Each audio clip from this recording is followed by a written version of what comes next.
Wagner ग्रुपको नाम सबैभन्दा पहिला सन् 2014मा चर्चामा आएको थियो।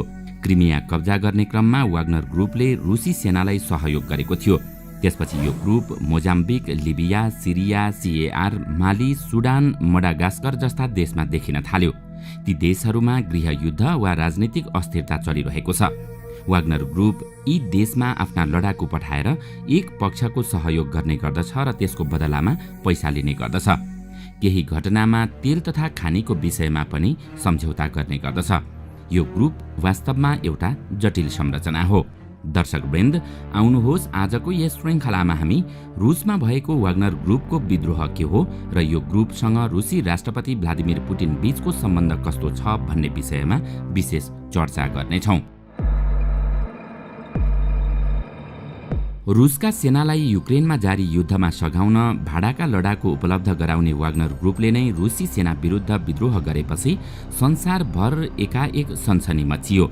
यसका प्रमुख येवगेनी प्रिगोजिनले रुसी सैन्य नेतृत्व विरुद्ध विद्रोहको आह्वान गरेका थिए, तर 24 घण्टापछि विद्रोह फिर्ता गर्दै उनी बेलारुस पलायन हुन सहमत भए। त्यसपछि रुसमा हुन सक्ने ठूलो रक्तपातपूर्ण घटना तत्कालका लागि अन्त्य भयो। गोप्य सहमतिपछि प्रिगोजिनले सैन्य विद्रोह मात्र होइन, वाग्नर समूहका लडाकुहरूलाई रुसको राजधानी मस्को छोड्न समेत आह्वान पनि गरेका थिए। युद्धमा होमिएको रुसमा उच्च सैन्य नेतृत्व विरुद्ध चुनौती दिने यी व्यक्ति भने रुसी राष्ट्रपति भ्लादिमिर पुटिनका निकै नजिकका व्यक्ति उनलाई खाना दिने सहयोगी हुन्। रुसमा भाडाका सैनिक उपलब्ध गराउने वाग्नर समूहले विद्रोहको प्रयास गरेको 24 घण्टाभन्दा कम समयमै महत्त्वपूर्ण ठानिएको रोस्तोभ अन डनका सहर छोड्न थालेका थिए। यसअघि समूहका प्रमुख प्रिगोजिनले आफ्ना लडाकुहरूलाई रक्तपातबाट बच्नका लागि युक्रेन फर्कन आह्वान गरेका थिए। उनी अहिले छिमेकी राष्ट्र बेलारुसमा छन्। रुसी सञ्चार माध्यमहरूमा सार्वजनिक विवरणका अनुसार अब उनी र उनका सेना विरुद्ध लगाइएको आरोप पनि हटाइएको छ। यसले तत्कालका लागि रुसमा अराजक तथा असाधारण अवस्थाको अन्त्य भएको सङ्केत गर्दछ।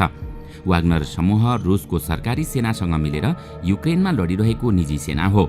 हालैका महिनाहरूमा प्रिगोजिनले रुसको सैन्य नेतृत्वको खरो आलोचना सुरु गरेपछि उनीहरूबीच युद्ध लड्ने शैलीलाई लिएर तनाव बढिरहेको थियो। सन् 2023 को जुन 24मा वाग्नरका सैनिकहरू युद्धरत युक्रेन स्थित आफ्नो क्षेत्रबाट रुसको सीमाभित्र फर्किएर दक्षिणी सहर रोस्तोभ अन डनमा प्रवेश गरेपछि तनाव चुलिएको हो। घटनाक्रम तीव्र गतिमा अघि बढेसँगै उनीहरूले मस्कोतर्फ जाँदै गर्दा उत्तरमा पर्ने भोरोजियन सहरको सैन्य संरचना पनि नियन्त्रणमा लिएका थिए। भाडाका लडाकुहरू राजधानीतर्फ अघि बढेपछि त्यहाँका मेयरले आम नागरिकलाई यात्रा नगर्न समेत आह्वान गरेका थिए।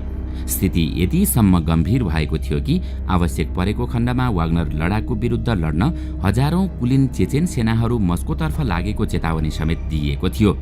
प्रतिक्रिया स्वरूप राष्ट्रपति भ्लादिमिर पुटिनले पनि रुसलाई धोका दिन खोज्नेहरूलाई सजाय दिने बाचा गरेका थिए। रुसी टिभी च्यानल रोजिया 24 का अनुसार बेलारुसी नेता अलेक्जान्डर लुकासेन्को र प्रिगोजिनको भेटवार्तापछि शनिबार साँझ अचानक परिस्थिति स्थिर बनाउने सहमति भएको थियो। केही घण्टापछि वाग्नर सेनाले रोस्तोभ छाडिसकेको र समर्थकहरूले उनीहरूका नेताको जय जयकार गर्दै हात मिलाउन कोसिस गरिरहेको देखिने भिडियो सार्वजनिक भएका थिए। फ्लाइट ट्र्याकिङले शनिबार राष्ट्रपतिका 2 विमानहरूले सहर छोडेको देखाएपछि पुटिन मस्कोबाट भागेको अफवाह फैलिएको थियो। यद्यपि उनका प्रेस सचिव दिमित्री पेस्कोभले राष्ट्रपति क्रेमलिनमै रहेको र प्रिगोजिनको पक्राउ पुर्जी हटाइने र उनी र उनका सेना विरुद्धको फौजदारी मुद्दा बन्द गरिने बताएका थिए। आखिर को हुन् त प्रिगोजिन? रुसले युक्रेनमाथि आक्रमण गरेपछि रुसी राष्ट्रपतिसँग निकट सम्बन्ध भएका एक व्यापारी एकाएक महत्त्वपूर्ण रणनीतिक भूमिकामा देखा परे। कुनै बेला डकैतीको मुद्दामा दोषी ठहर भएर जेल परेका येवगेनी प्रिगोजिन भाडाका सैनिक उपलब्ध गराउने समूह वाग्नर ग्रुपका प्रमुख हुन्। उक्त समूहले उपलब्ध गराएका लडाकुहरूले युक्रेनका विभिन्न स्थानमा रुसी आक्रमणको नेतृत्व गरिरहेका छन्। उक्त समूहलाई रुस सरकारले आफ्नो प्रत्यक्ष नियन्त्रणमा राख्ने सङ्केत देखिएको छ। रक्षा अधिकारीहरू र उक्त समूहबीच महिनौदेखि मतभिन्नतापछि रुसका उपरक्षा मन्त्री निकोलाई पान्कोभले स्वयंसेवक संरचनाहरूले सिधै रक्षा मन्त्रालयसँग करारमा हस्ताक्षर गर्नुपर्ने बताएका थिए। धेरै अर्थ लगाउन सकिने उनको भनाई उक्त समूहप्रति लक्षित भएको ठानिएको छ।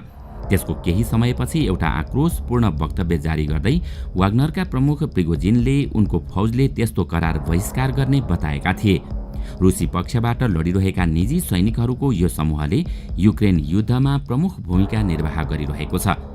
आफै राजनीतिक महत्वाकांक्षा राखेका प्रिगोजिन रुसका रक्षा मन्त्री सर्गेई सोइगु र सेना प्रमुख भल्यारी गिरासिमोभसँग सार्वजनिक वाद विवादमा देखा पर्ने गरेका छन्। उनले दुवैजनालाई अयोग्यको संज्ञा दिँदै युक्रेनमा लडिरहेका वाग्नरको टोलीलाई नियोजित रूपमा आवश्यक सामग्रीहरूको कम आपूर्ति गरिएको आरोप बारम्बार लगाउँदै आएका छन्। पुटिन र वाग्नर समूहको सम्बन्ध। सन् 2018 जुलाईमा रुसका 3 जना पत्रकार सेन्ट्रल अफ्रिकन रिपब्लिक अर्थात् CAR को भ्रमणमा गएका थिए। उनीहरू त्यहाँ एउटा डकुमेन्ट्री बनाउन गएका थिए। डकुमेन्ट्रीको विषय CAR मा रुसी निजी सेना पठाउने ठेकेदारको भूमिका कस्तो छ भन्ने थियो। त्यो ठेकेदारले कुनै विशेष मिसन सफल गराउनका लागि भाडामा सैनिक पठाउने गर्दथ्यो। जब पत्रकारहरू राजधानी बाँगी पुगे तब उनीहरूमाथि जासुसी सुरु भइसकेको थियो। त्यसपछि उनीहरूले यात्राका लागि गाडी भाडामा लिए र राजधानीबाट निस्किए। केही समयपछि उनीहरू सुनसान ठाउँमा पुगे।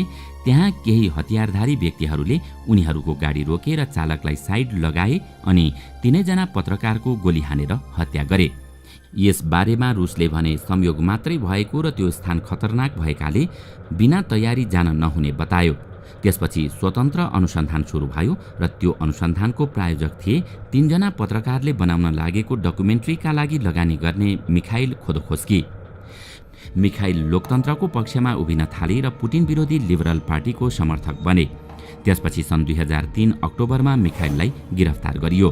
त्यतिबेला उनी रुसका सबैभन्दा धनी र विश्वका 16औं धनी व्यक्ति थिए। उनको सम्पत्ति $15 अर्ब थियो। पुटिन सरकारले उनी विरुद्ध कर छलीको आरोप लगाएर 8 वर्षको जेल सजाय सुनायो। सन् 2010 मा उनी विरुद्ध 2 थप आरोप पनि लगाइयो र उनको सजाय सन् 2014 सम्म बढाइयो। तर सन् 2013 मा पुटिनले मिखाइललाई जेलबाट रिहा गरिदिए र उनी तत्काल रुस छोडेर लन्डन गएर बस्न थाले। त्यसपछि उनी त्यहीँ बसेर पुटिनको तानाशाही तन्त्र विरुद्ध अभियान चलाउन थाले। उनलाई रुसभन्दा बाहिर पुटिनका सबैभन्दा ठूलो आलोचक मानिन्छ। यो त भयो मिखाइल खोदोखोस्कीको छोटो परिचय। अब फर्कौं CAR मा भएको 3 पत्रकारको हत्यातर्फ। उनै मिखाइलले पत्रकारको रिपोर्टिङको प्रायोजन गरेका थिए। अनुसन्धानबाट के पत्ता लाग्यो भने हत्याको घटना भएको केही समय पहिलेसम्म त्यो गाडीका चालक एकजना सरकारी अधिकारीसँग सम्पर्कमा थिए।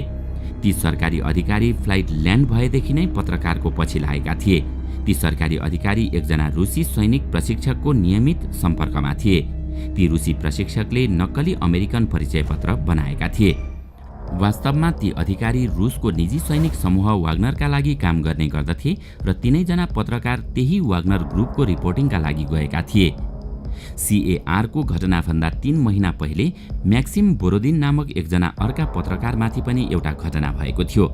उनी सिरियामा वाग्नर ग्रुपका लडाकुको मृत्युको रिपोर्टिङ गरिरहेका थिए। उनले वाग्नर ग्रुप र क्रेमलिनको सम्बन्धका बारेमा पनि रिपोर्टिङ गरेका थिए। उनको रिपोर्टको खूब चर्चा भयो। त्यसपछि सन् 2018 अप्रिल 15 मा बोरोदिन आफ्नो घरको छतबाट अचानक खसे र भोलिपल्ट उनको अस्पतालमा मृत्यु भयो। त्यसपछि रुसी अधिकारीहरूले त्यसलाई आत्महत्या भने, तर उनको नजिकका व्यक्ति रुसी दाबी मान्दैनन्। यसको अर्थ के हो भने जसले पनि वाग्नर ग्रुपको वास्तविकता खोज्ने प्रयास गर्यो या त उनीहरूको हत्या गरियो या त चुप लगाइयो। अब तपाईको मनमा अवश्य पनि यो वाग्नर ग्रुप के हो भन्ने प्रश्न उठिरहेको होला। यो प्रश्नको जवाफ निकै रहस्यमयी छ।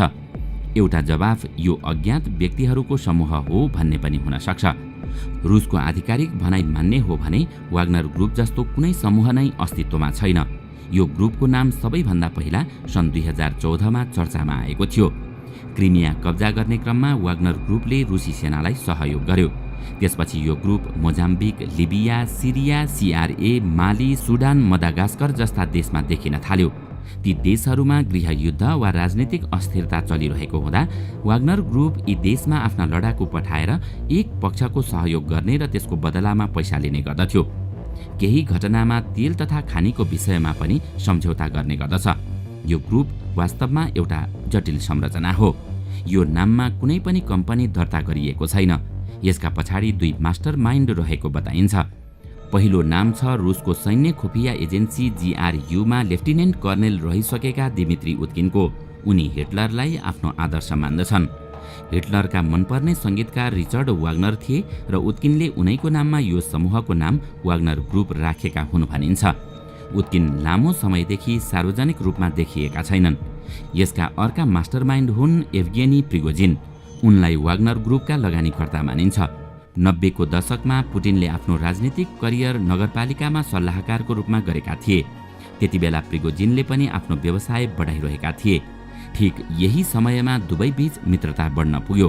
पुटिन राष्ट्रपति बने भने प्रिगोजिनले रेस्टुरा व्यवसाय सुरु गरे। पुटिनका ठूला बैठक उनकै होटल र रेस्टुरामा हुन थाल्यो। उनले रुसी सेनालाई खाना पुर्याउने ठेक्का पनि पाए। उनलाई पुटिनका सेफ पनि भनिन्छ। उनीहरूको मित्रता प्रगाढ छ। रुसमा निजी सैनिक राख्नु गैर कानुनी मानिन्छ। त्यसैले यो संस्था कागजी रूपमा कतै दर्ता छैन। त्यसैले कतै पक्राउ पर्दा पनि कारबाहीको आवश्यकता पर्दैन। तर यस पटकको घटनाले भने निकै ठूलो संशय उत्पन्न गराएको छ। संसारभर यो ग्रुपमाथि प्रश्न उठाउन थालिएको छ। दर्शकवृन्द, आजको श्रृङ्खला तपाईलाई कस्तो लाग्यो हामीलाई कमेन्टमा अवश्य बताउनुहोला।